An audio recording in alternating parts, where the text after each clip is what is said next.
But let's talk about Hendon Hooker. Dan Campbell was on the Green Light podcast with Chris Long. Had a lot to say, but the quarterback comments he made were super interesting. Paraphrasing here. Essentially, there'll be a long time before we know who who the franchise quarterback will be in Detroit. And this is my interpretation of it. I'm not going to read more into it than what I think it is. And Jeff Flannel, I know you both really love the Hendon Hooker pick, so I'd love to hear your feedback. But to me, this is, Jared Goff's our guy. There's nothing Hendon Hooker can do to change that, especially not only this season, but probably 2024. And the only way Jared Goff isn't our guy is if he plays out of it. Right. Or he costs us meaningful games and we just don't trust him anymore. Like that's, to me, what I heard. What I heard is Jared Goff is your starting quarterback for the foreseeable future, and they have zero intention of seeing Hendon Hooker on the field unless it's an emergency, he's hurt, God forbid, they just want to rest people later on in the year and maybe they already clinched the seed. Who knows?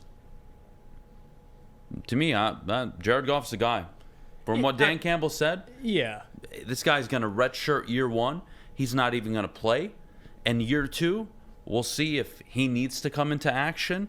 But the Lions aren't expecting it. To me, Dan Campbell made that very clear. Yeah, even if Goff gets injured, it's going to be Sudfeld. I don't think Hendon's going in. This year, of course, yes. And I agree. Goff should be your quarterback. He hasn't done anything yet to lose that spot. So he's your starting quarterback this year. We know that. But there's a reason why they took Hendon, and I'll keep saying it. The upside, right? You don't know what Hendon can be. Nobody does. But if anyone's going to have the best idea, it's Brad Holmes and Dan Campbell, especially Dan seeing him on a day-to-day basis. Mark Brunell being another one, just being with the quarterback. So, again, what are my expectations for Hendon Hooker? I think there's upside there. But, again, he's a third-round pick, a guy who is a first-round talent. So it's great value.